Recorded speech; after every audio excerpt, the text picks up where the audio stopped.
So good morning, everyone, and welcome to the first day of Visual Intersections 5. Thank you for joining us today, and I hope you enjoy what looks like an exciting program of talks, workshops, and networking opportunities. As Ludmila mentioned, I'm Nelly Stavropoulou, a previous member of the first CVAC cohort of the Leverhulme doctoral students. Before we begin, can I please remind everyone to remain on mute through the duration of the plenary lecture?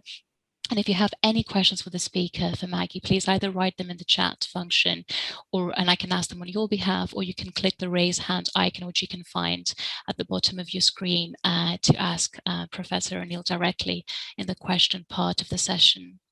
I'm delighted to be here today to be reconnecting with old CVAC friends, all of you attending, and of course it is such a pleasure and honor to be chairing this session and introducing Professor Maggie O'Neill. Maggie is a professor of sociology and the head of Department of Sociology and Criminology at University College Cork. She's an interdisciplinary scholar who's interested in critical, cultural, and feminist theory. She's been invested in the development of creative, participatory, and arts-based biographical methodologies, as well as making policy relevant interventions, especially within the fields of sexual work, sexual exploitation, migration, and forced migration. Inspired by walking artists, Maggie introduced walking into her research practice in 2007, and almost a decade afterwards, she completed a Leverhulme Trust fellowship from 2015 until 2016, which explored walking as a method for social research. In particular, the fellowship allowed her to synthesize more than a decade of research using walking as a method in order to understand experiences of migration, especially exile, displacement, and belonging. Maggie's current research portfolio, I'll be mentioning some of the projects of the fantastic work that Maggie does, include an HLC-funded research project collaborating with Professor Umut Errol from Open University, Professor Tracy Reynolds, and Irina Kaptani from the University of Greenwich, titled Participatory Arts-Based Methods for Civic Engagement in Migrant Support Organizations. This also involves working with Refugee Forum Northeast, as well as creating ground praxis organization in London. And actually, this project follows on and builds on the previous collaborative project, PASSA, which stands for Participation, Arts and Social Action Research, during which the team co-created with a group of migrant mothers and young girls. A second project, which is very relevant, especially with what we've experienced the last year, is titled Walking Publics, Walking Arts, and is funded by the UK Research and Innovation Funding Body. The project collaborates with partner organizations to explore walking experiences and creative interventions of people during COVID-19 restrictions. So it focuses on the lockdown of artists using walking, the potential of the arts to sustain, encourage, and more equitably support walking during and recovering from the pandemic. Finally, Maggie is also involved in a walking theatre-based project with young asylum seekers, where she's working with Professor Jules Gilson, Fiona Woodhouse, and Dr. Amin Sharif Isloo, and Egla Guskut from University College Cork, as well as Cork Migrant Centre. Actually, because there's a lot of information that I'm sure you'll find fascinating to read, I'll be including some links and some latest book titles in the chat function. So without any further delay, can I please welcome Maggie, and thank you so much for being here with us today. Thank you. Thank you so much. It's a real privilege to be here. And I don't know whether but Ludmilla and Nelly and everyone, I was involved in the development of the Leverhulme Doctoral Training Centre way back with the lovely Jonathan, who was sort of gathering information and producing the application. So it's really fantastic to be here talking to you about my Leverhulme Research Fellowship, the work that was undertaken during the Leverhulme Research Fellowship at this great conference. So I'm really delighted to be here. I'm just going to share my screen to bring up the PowerPoint. Let's hope it works. Can everyone see that? Yes, Maggie, that looks great. Wonderful. Okay, so the title is Walking, Thinking, Making, Ways of Seeing and Knowing in Visual Culture. And in the presentation, I want to introduce, theorise and share walking as an arts-based biographical method for conducting research that accesses lived realities and lived cultures of individuals and groups through time and in space. And I want to say a little bit in a moment about the context of biographical work for me, the legacy of the Chicago School, and then the practice of walking artists. But secondly, I want to discuss then the intertextuality of arts and ethnographic research and the transformative potential of our work, the visual, sensory and kinesthetic methods, to do research that matters. And this is really important to my own practice. In the course of the plenary, I'm going to share 2 examples from the Leverhulme Fellowship that used walking in visual arts to think, experience and make visual participatory and performative interventions in visual culture. And then if there's time, I also want to share photo and video journalist Brian O'Brien, who's the chief video journalist at the Irish Times, his current exhibition, which is on at the Gallery of Photography in Ireland, Permanent Placement Possible, because it's an excellent example of this combination of biographical storytelling, in this case, the story of adoptees, and whose mothers were really, because of the sort of moral stigma in relation to Catholic Ireland, were forced to give up their children to adoption and in many cases sold. And there's a whole host of research going on about this issue in Ireland currently, alongside the work on the mother and baby homes. The review report has just been released. And then I'd like to just draw attention to a project I'm involved in case you might like to follow us. There's some really good blogs available on the website, and it might be of interest, the Walk Create project.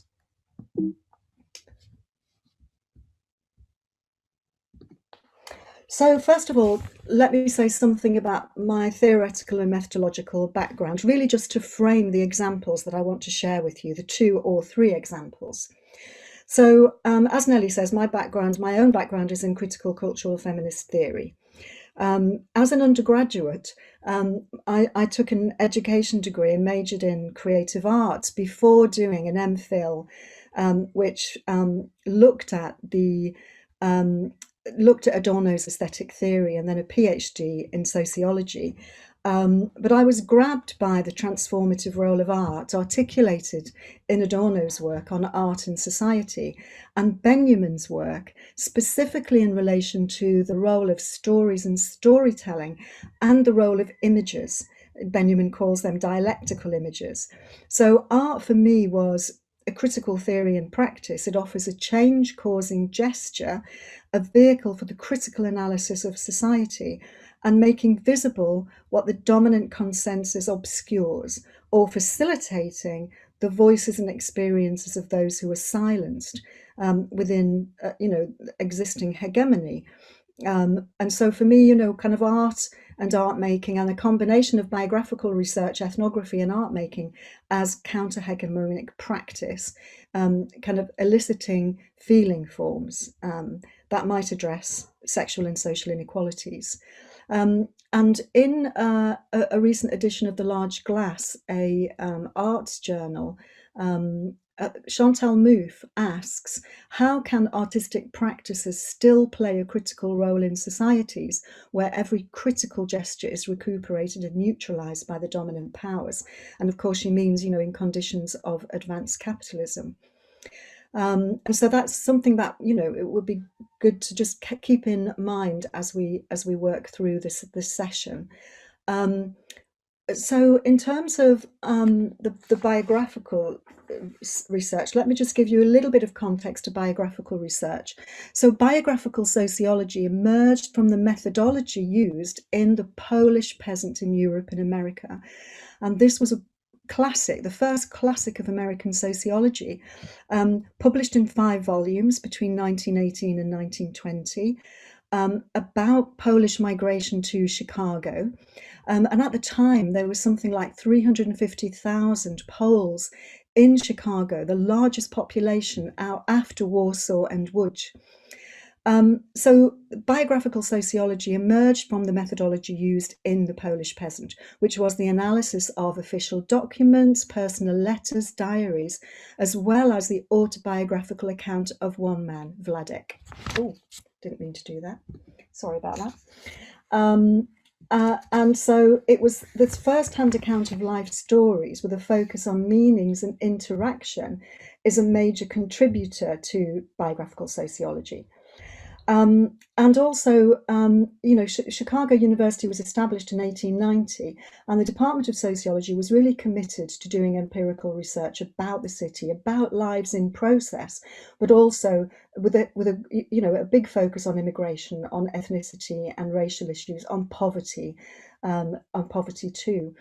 I do just want to sort of reference, and for those of you interested, you might want to follow up in the Chicago School archives, which are all online. But there is a fabulous book by Vivian Palmer, a little known and little referenced member of the Chicago School.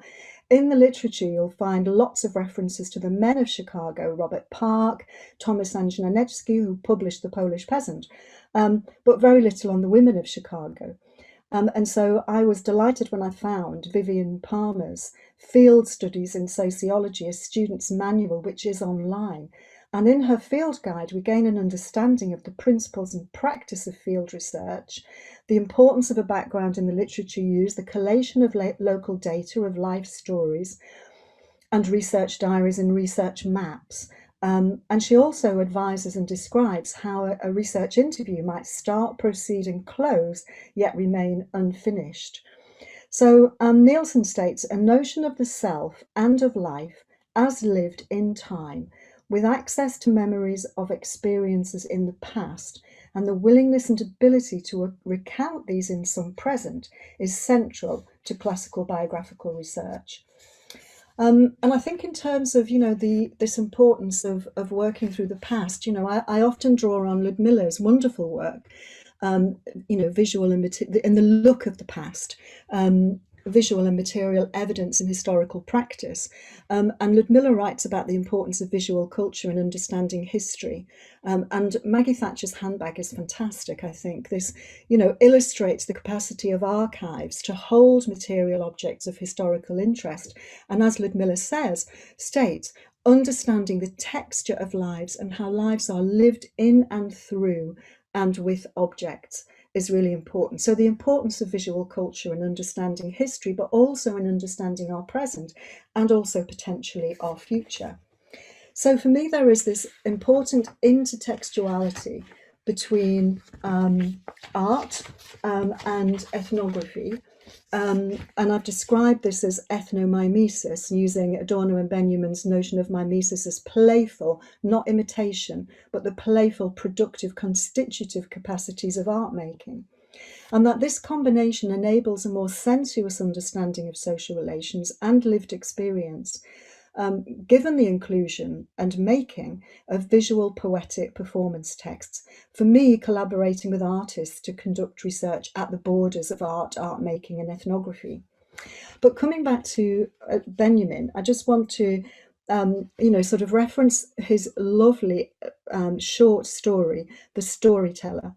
In The Storyteller, Benjamin tells us that storytelling plays a primary role in the household of humanity. And in contrast to information, a fragment of a story of a life can tell us so much more than 100 pages of information about a life. And he says, quoting, a story preserves and concentrates its strength and is capable of releasing it even after a long time. So biographical storytelling is a sensory, sensuous experience. Again, quoting from Benjamin, coordinating soul, hand, and eye. And at the same time for Benjamin, in order to counter the petrification of the imagination, he stresses the need to revolutionize our image worlds. And so he discusses in the Storyteller, the role of dialectical images and the politically emancipatory significance of the image. So images for Sigrid Wiegel, there's a lovely book called Body Image Space about Benjamin's work, are not the object, but the matrix and medium of his theoretical work. So Benjamin's writings on the work of art and the art of storytelling has influenced my work over the last 3 decades, and a little bit more. But also the book that Brian Roberts and I published last year on walking as research methods and integrating art making and biographical interviewing through walking. But also Benjamin was a walker. He was a walker and a wanderer, and he writes that Paris taught him the art of straying. So in the walking interviews biographical method, we combine walking with biographical storytelling, and we think it extends biographical sociology. It's a deeply engaged and relational way of attuning that evokes knowing and understanding through empathic and embodied learning. And I'm going to come back to walking in a minute, but I just want to first give you an example of this combination of biographical, ethnographic and arts-based research. This slide is really just to flag up, that I'm going to share 2 examples, and it really summarises what I've just said, that I want to do work that seeks to counter exclusionary processes and practices. So the 2 walks I'm going to share in a moment are walking with John Perry Volleybarris, a photographer in Chios, and also Walking with Faye, which was a collaboration with Open Class Theatre, who were based in Newcastle, as some of you know, and if you don't know, I urge you to follow them. They're wonderful. And then if there's time, I want to share a little bit of Brian O'Brien's work, just because it's so powerful and it's a fantastic example. I do flag up at the end of this slide that, this kind of work isn't without its challenges and ethical issues, and that's maybe something that we can talk about later. But this piece of work was created many years ago in the mid-1990s, and it was work that I conducted with a Bosnian association, a newly arrived Bosnian community in Nottingham. In this example, it's just an example to show the relationship between art making and storytelling. And I think this relationship is really powerfully expressed in this image. I had my very first research grant from the Arts and Humanities Research Board, as it was then, to work with the Bosnian community in Nottingham and to integrate biography, life history work with art making. And I collaborated with City Arts in Nottingham, a fantastic community arts organisation, and 3 wonderful artists. And the artist who worked with Fahira in this piece is called Karen Fraser. And the artist who created the work is Fahira Hasidic, who was a refugee, a Bosnian refugee. So in the example, the relationship between art making and storytelling is, I think, powerfully expressed in Fahira's installation. In the arts workshops, we kind of worked with images, and stories were told in the process of looking at images in books, and so the kind of at this point, the arts workshops, live story interviews had already taken place, but in the arts workshops we came at it sideways and looked at other examples of art. And I haven't got the whole exhibition here on the slides to show you, but I thought this example for me was a really powerful example. So in Fahira's image, memory and action find articulation in the image. So a fragment of her biography finds articulation in this image, and the combination of sensory and sensuous storytelling with the sensuous immediacy of visual articulation or representation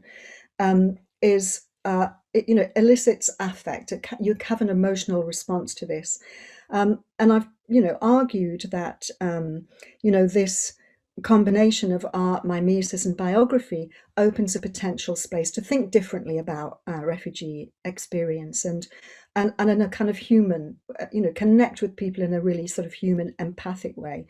It opens potentially a radical democratic imaginary. So the image was created as an installation.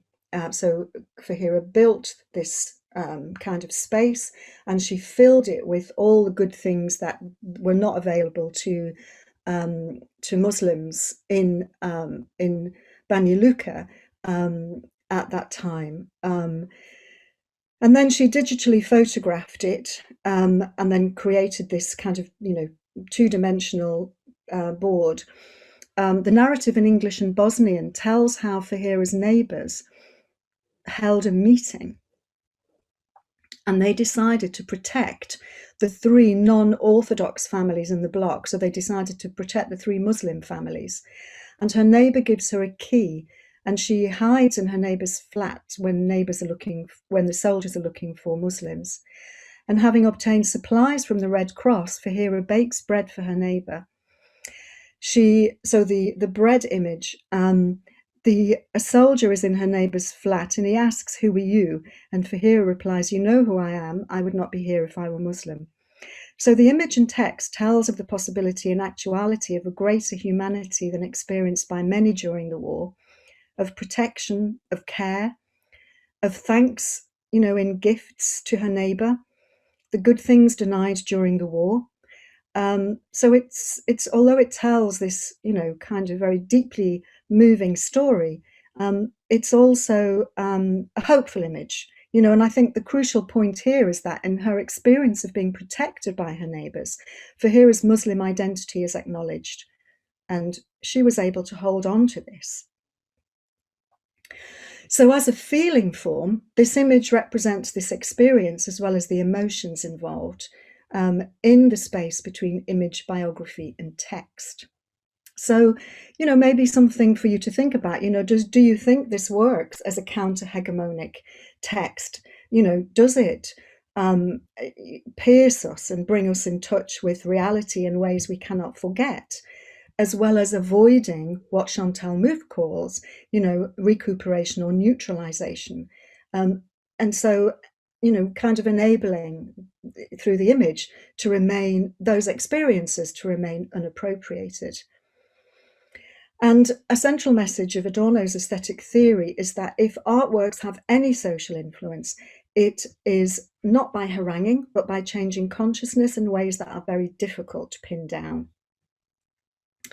And so that's a kind of example of, this relationship and how we worked way back then, before I introduced walking into my practice, between images and storytelling, life story work, biographical work.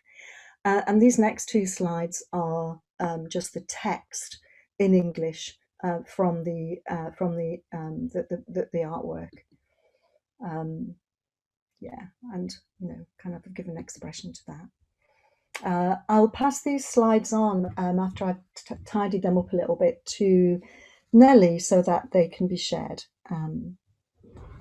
So I guess in summary, biographical and visual. So the methodology is a combination of biographical and visual arts-based research, the importance of stories and storytelling, and then representing stories in visual artistic form. And as I said, I'm committed to participatory ways of working using biographical methods. And I'm also interested in how this work might impact on policy and practice, and what are the ethical challenges and risks involved. So why walking? Well, walking, I was inspired by an artist called Misha Myers, and Nellie has alluded to that in her opening. Walking is a social activity. I'm sure many of you, if not all of you, enjoy walking. It's important during COVID times, certainly, I think. It's a social activity. It can be relational. When you walk with another, you fall into the steps and roots of the rhythm of walking with another person. There is a sense of attunement that's developed. There's lots of work on walking, of course, in relation to pilgrimage and slowness in relation for walking artists, but also walking can mediate. And I don't know whether any of you have had the experience of walking and sharing, your own experience in a way that maybe you wouldn't have done if you were, kind of sitting, sitting at, I don't know, kind of in a different situation with somebody. But somehow walking opens a space that enables talk and sharing and attunement. Walking is a mundane activity, but it's also the basis of thinking and making. And as Tim Ingold says, it's foundational to our way of being and also to sociality. So taking a walk with someone is a powerful way of communicating experience. We can become attuned and connected in a lived and embodied way with the feelings and experiences of another. Tim Ingold also talks about walking as wayfinding or pathfinding, and about, when we walk, we gain ground in what he calls the art of paying attention. And also, I think really importantly, in terms of methodologically using walking, Ingold talks about the pathfinder. The pathfinder doesn't collect or extract. And so I think that kind of non-extractive way of doing research fits very neatly, really, with arts-based methods. I think there's also an important dimension of walking when we think about place. That Doreen Massey has said that there is an intimate connection between story, space, and time, and she references Raymond Williams, and she says when we're traveling across a landscape, we're traveling through a million stories, and walking is a place. So walking can be a placemaker. It opens a space for dialogue, embodied knowledge and experience, and memories can be shared. The fabulous Tim Edensaw, who was at Durham a while ago in the Institute for Advanced Studies, he had a fellowship there, has done some wonderful work on walking. And Tim talks about the kind of sense of a mobile sense of place is achieved by walking through space. And he talks about a mobile homeliness as an outcome of this. And certainly in the first example I want to share with you, walking with John Perry Volleybarris in Chios, absolutely for me, a kind of mobile homeliness is elicited from my walk with John. And so this is really just to sort of give you a sense of what's happening in the walking world. There's a walking artists network. I'm part of that network. The lovely Claire Qualman, who did one of the Leverhulme walks with me, that's her image there on our walk through the nomadic gardens in London. Dee Hedden, who I'm currently collaborating with, and Misha Myers have this lovely project called the Walking Women's Library. That you can find the link there, with the fabulous Holly Argent, who runs the Women Artists of the North East Library. We conducted together a feminist walk of Newcastle that you can find at that link, and a blog, and also an interview with the Sociological Review, because we produced it for the Sociological Review conference in Newcastle a couple of years ago. And then there's a link to Walking Public's Walking Arts. There's some nice blogs there. And the Museum of Walking, which is led by Andrew Stuck. So there's lots of fabulous work and fabulous resources out there for those of you who might be interested in including walking in your own practice. So the themes we've looked at so far are the importance and meaning of working through the past, collaboration across arts and social research to develop the walking interview as biographical method. And I'm going to share the walk with John next, and then walking with Faye. And so just to summarise, walking as a biographical interview method can help researchers and our collaborators or co-creators access the visual, sensory, emotional, performative and kinesthetic aspects of lived experience, our social conditions and their relevance are laid bare. So, for example, how biographically do we relate to our presence, our environments? It also enables a fuller rather than a full portrait of an individual life and biography. As Bruner says, we live storied lives, and we're positioned in social and environmental landscapes as well as our ongoing biographies. But also when we think about, the wider social context, social institutions and historical shaping processes and practices, social hierarchies, class, race, gender, sexual identities, all unfold through walking in time, through space, drawing upon our memories of past and present. So the role of the imagination and creativity is very important to the walking interviews biographical method, and it brings a new approach to biographical research. The arts help us tap into aspects of experience which might be difficult to articulate in words. And I think for Fahira, and that example I showed you, it was absolutely the case. They can enable us to say the unsayable, and drawing on Drusilla Cornell and Chantal Mouffe, open the possibility of a radical democratic imaginary and social change in the work the walk with Faye and open class work, as we'll see in a moment, making theatre for social change, can also be described, I think, as critical theory in practice. But I constantly keep coming back to this issue of, what are the benefits, risks, and challenges in this work? So through arts-based walking methods, we're able to get in touch with our realities and that demand critical reflection. So walking as ways of knowing. We experience the value, the importance of innovative ways of consulting and connecting with other people, and importantly, understanding their experiences. It's an experience, we experience an organic approach to advancing dialogue that engages the performative and sensing body, as so different to, sitting in a cafe or in an office with a sound file in between you doing an interview, to actually walking with somebody and talking, a walking interview as conversation. Yes, I've reflected on that, the embodied relational, sensory and multimodal nature of walking, which also involves the role of imagination. So in terms of walking methods, the walks I've undertaken for the Leverhulme Fellowship were undertaken in Ireland, in Canada, in Vancouver, in Greece, in Chios and Lesbos, in Manchester, Durham, London, Liverpool. There is just some examples of work and links. As Nellie mentioned, the Passar project that incorporated walking and theatre methods.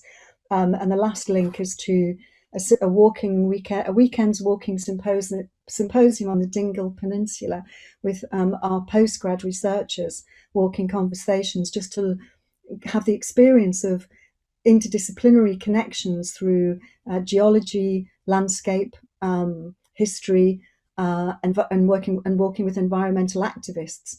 So students could get a sense of walking as a non-procedural method, an exploratory method, but also very much an interdisciplinary method, which connects with the Leverhulme's, principles and values. And it was a lovely film to make. It was made by my good friend and collaborator, Janice Harkin, who's a fantastic filmmaker, but you really get a sense of the experience of that through the film. So walking with photographer John Perry Volleybarris.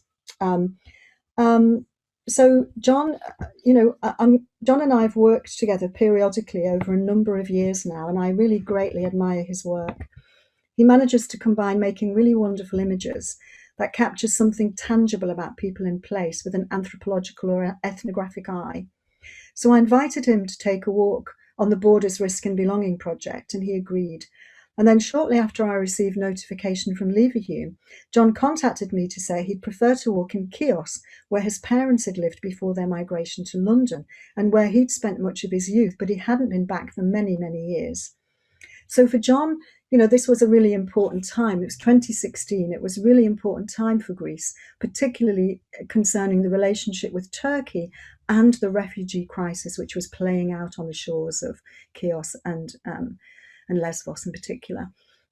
So we agreed to share a walk in Chios, and the walk connected with our previous collaborations. The humanitarian and refugee crisis that was being played out in the Mediterranean and represented in the mainstream media was experienced very starkly in Greece, layered onto austerity politics, and the Greek citizens' historical and cultural experience of forced migration themselves, and the complicated relationship with Turkey. So the theme of borders, risk and belonging was writ large in this history and in John's biographical rememberings. And so we walked in Chios. It took us through time. Our walk took us over 3 days, took us through time, place, and memories. And on our first walk, John shared a conversation between him, his father, and his grandfather. And it led me to thinking about the importance of working through the past as a theme, which, I mentioned at the start of the talk. John says, so I'm just quoting from John, embedded in these walks we are taking is the continuing conversation between my great-grandfather, my father, and me, spanning 3 generations. My father was born in 1928, shortly after the exchange of populations between Greece and Turkey. But my grandfather is very much of another world, which is the Ottoman and immediately post-Ottoman world. Meanwhile, I belong to the generations of the post-World War II diaspora, having been born in Canada and growing up in England.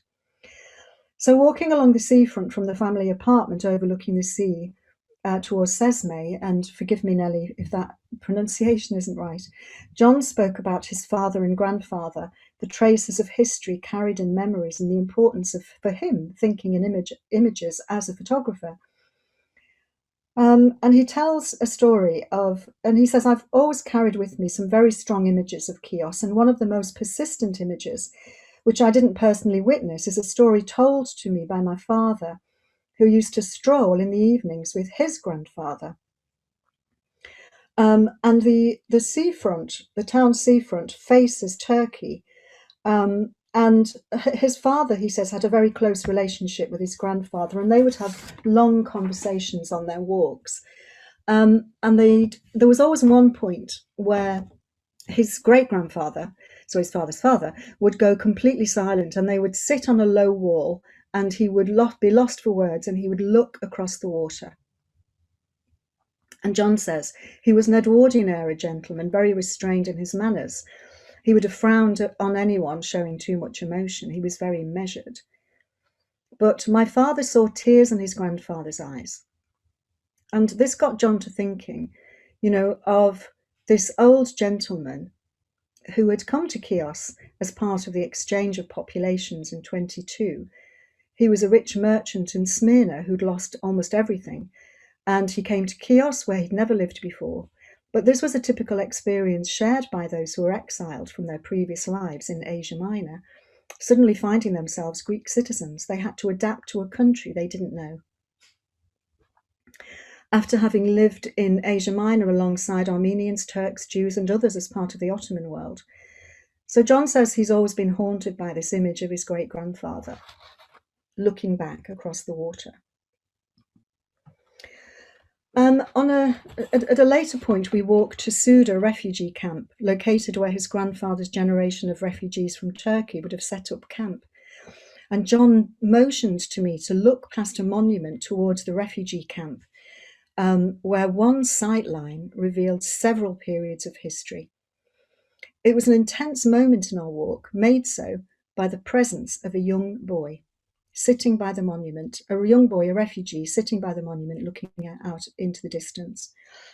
So this led us to think about Stuart Hall's concept of conjunctual analysis, a kind of an experience in this look, in this sightline, that unsettled and unpacked a historical and political moment in relation to Europe's borders, the refugee crisis, and history in the present. Because in our sightline was the wall where John's grandfather would have set up camp, and layered onto this the history in the present in the current refugee camp, and the kind of higgledy-piggledy nature of the tents that were spread across from us. And so walking as arts practice enabled us to think in that moment, at that time, conjuncturally, and through our dialogue and analysis of the complexity of the present. We thought about, the importance of the way that biographies are created over time and how they connect to place, and that our cultural identities are formed in relation to these histories, peoples, and places. And so, Stuart Hall argues in Cultural Identity and Diaspora that cultural identities are not, and let me quote from him, eternally fixed in some essentialized past. They are subject to the continuous play of history, culture, and power.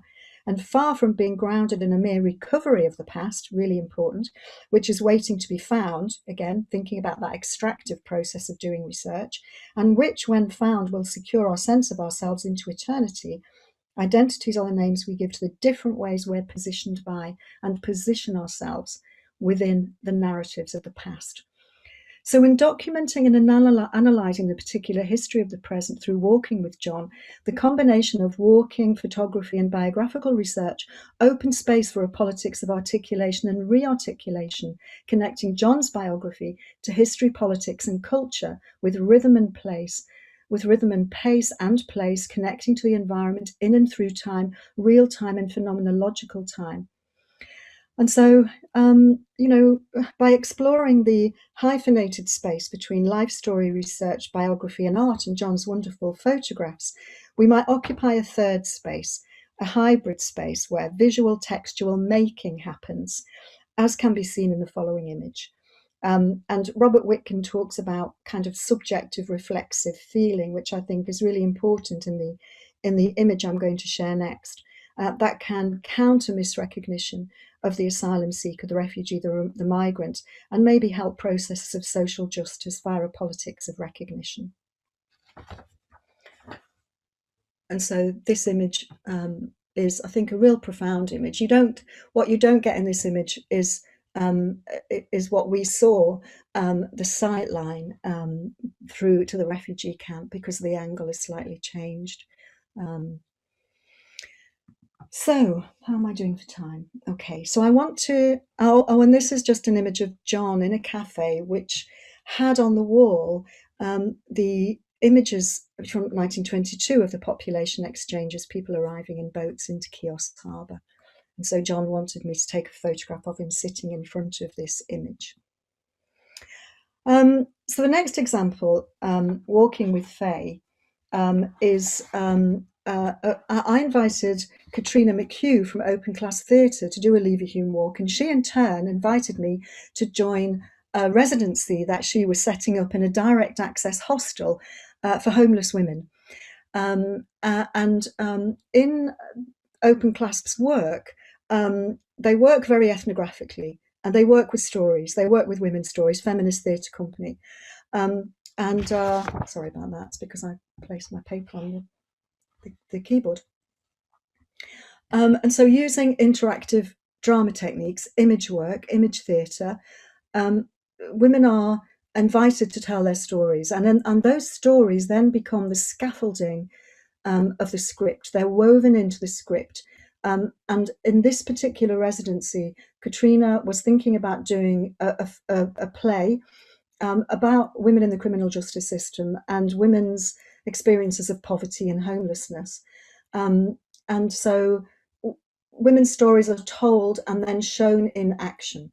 And Katrina invited me to walk with her and to do a workshop as part of her residency. And so the women's stories become the kind of narrative scaffolding as the storylines develop in the workshops and the theatre workshops. And the women, in this case, the women drew upon their own experience to create a character, and they called the character Tracy. And often when new women joined the workshop or popped in to see what was going on, they'd say, "Who's Tracy?" And then they'd start to share their own stories. So on Thursday evening, I met the women and Tracy, and I took part in the drama-based activities and introduced the idea of the following day doing a walk.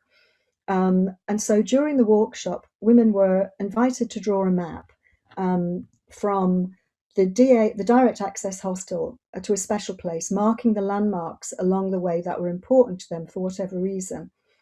And then we discussed their maps and recorded the conversations. And the following map by Faye gives a sense of the women's lives and lived experiences, their roots and mobilities. Faye would walk from the hostel through the red light area to the town past Tent City. So Faye drew a map from the direct access hostel to her special place, which was the park, through the areas where she works, the dark tunnels and passing cars, past the special tree that she touches for luck, the outreach organisation that offers support, care, comfort and practical necessities. And she talked about the split-second decision she makes as to whether she should step into a car with a stranger. And along the way, she shared some of her biography and her journeys with us. The violent father, the mother who left him with the children, the boarding school, secure school she was sent to stop her absconding, the 8 GCSEs, her love of music, singing and drama, and the missing years, the people she has lost, how life has passed her by, and her fear of being alone.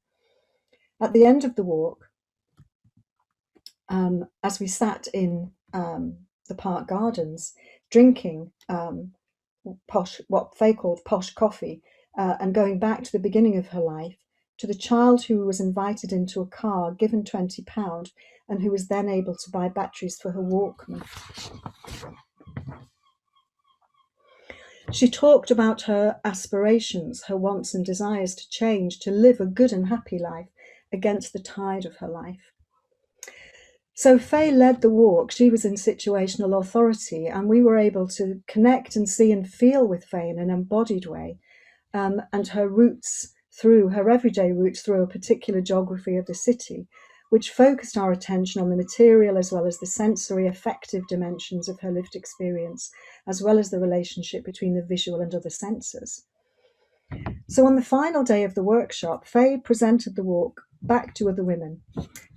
Her walk was shared. She kind of curated the images around her map, as you can see. Before doing so, she wrote on the back of each of the photographs a comment or a short story about each place and why each place was important to her. And there was huge pride and shared recognition in the room amongst sex workers of the journeys they take every day and the lives that have led to this moment, to the hostel.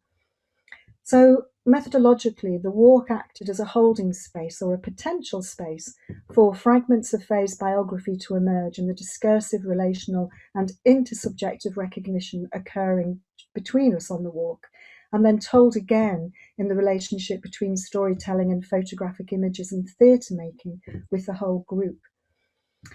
And there is an article that I've put a link to at the end of the PowerPoint slide that you can read, which really kind of expands on Faye's story, and in her own words is a visual essay which tells her story, and also the kind of potential benefits. Certainly we saw the benefits, and some of the workers in the hostels talked about how great it would be to actually walk with clients rather than just meet them and see them in the hostel, and that would give them a bigger sense of their experiences and how best they could support them. And so this kind of elicited, I guess, caring encounters with the key workers particularly.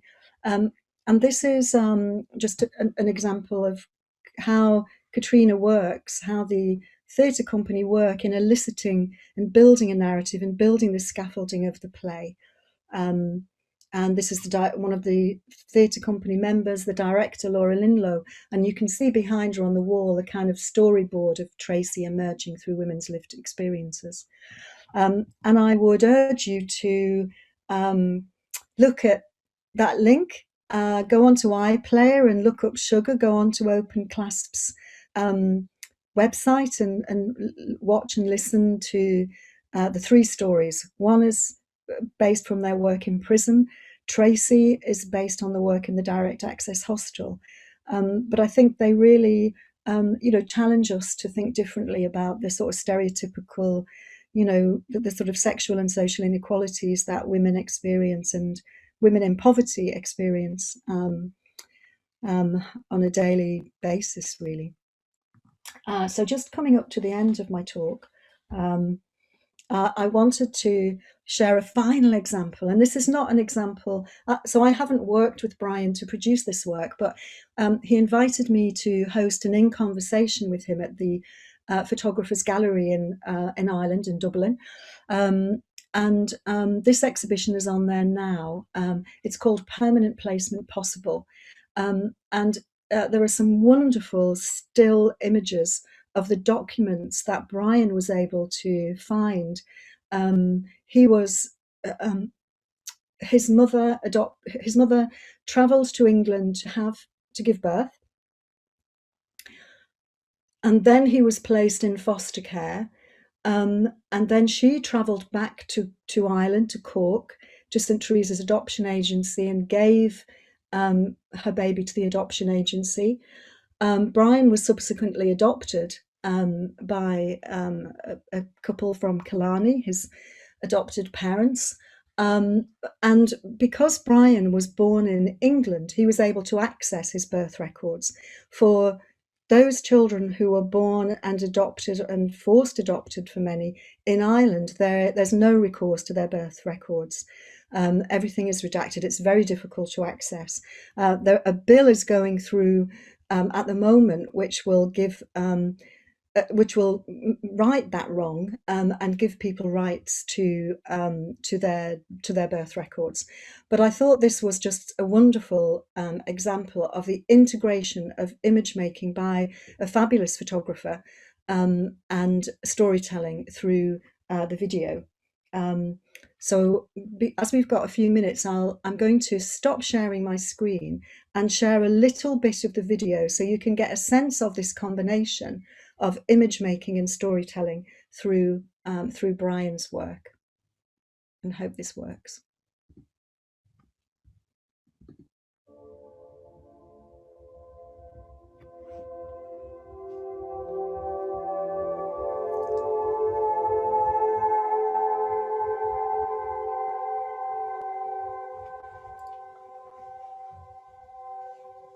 I was very young when I was told that I had been adopted, and I didn't know what that meant. My mother used to tell a story about walking through the cots and choosing me because I smiled.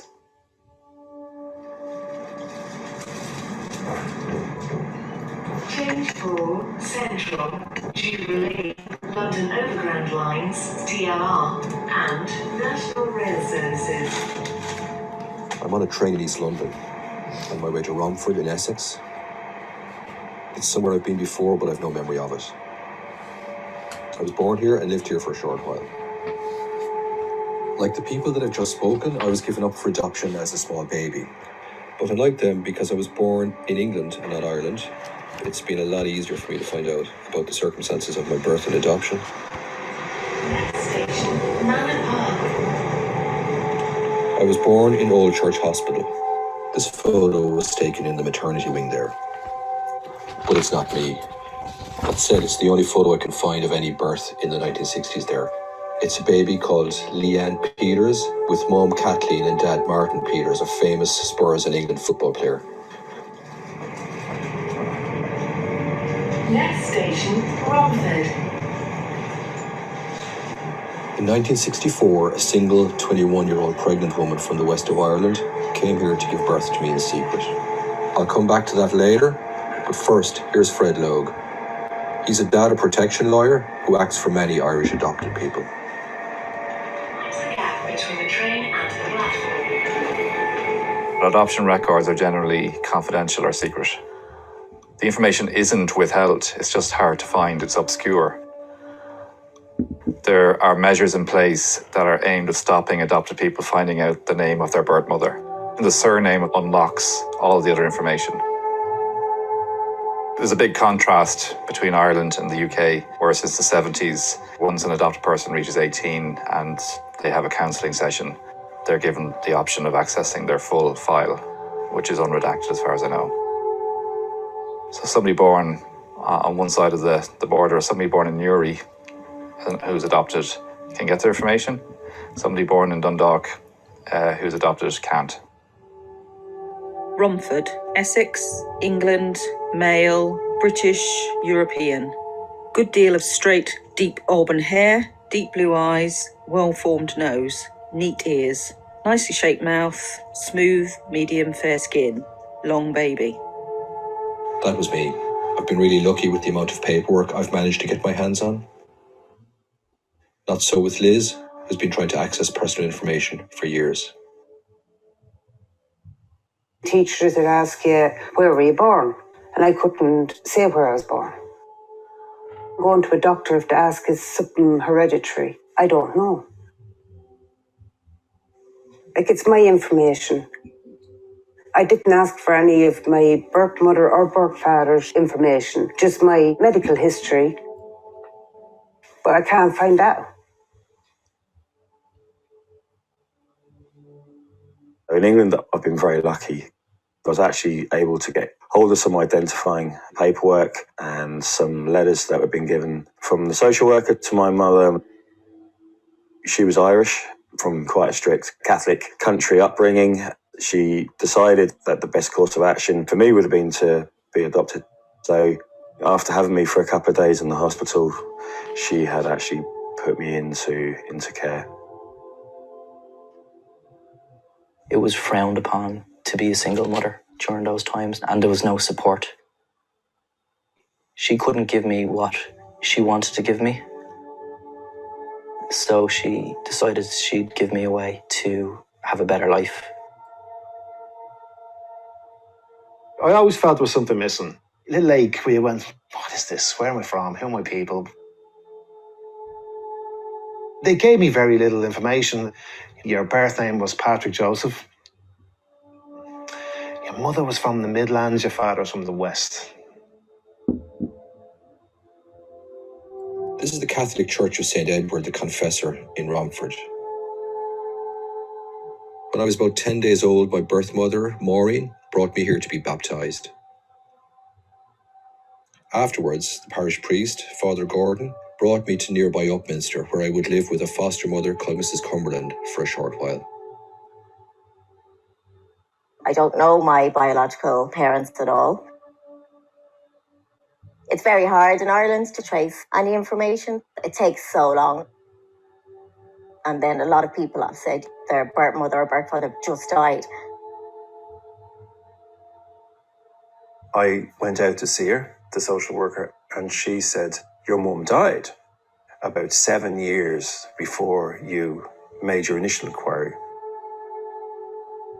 It was strange to feel sad having received information about somebody that you didn't know and that was actually dead before you'd ever made an inquiry. It was the first time I thought, are these people screwing around with me? Are they messing around with information? How much information have they had all along? And have I been led on some kind of a wild goose chase here? Very good general progress in past month. Weight now 12 pounds. Still on Ostomilk and beginning to take Ferex. Contented and sleeps well. Also active and alert. Very nice smile and responsive generally. Foster mother happy to keep baby until permanent placement possible. I got the date I was born, the time I was born, the date I moved from the hospital to the nursery. The other document, how you presented at birth, that was pretty much all redacted except for your weight.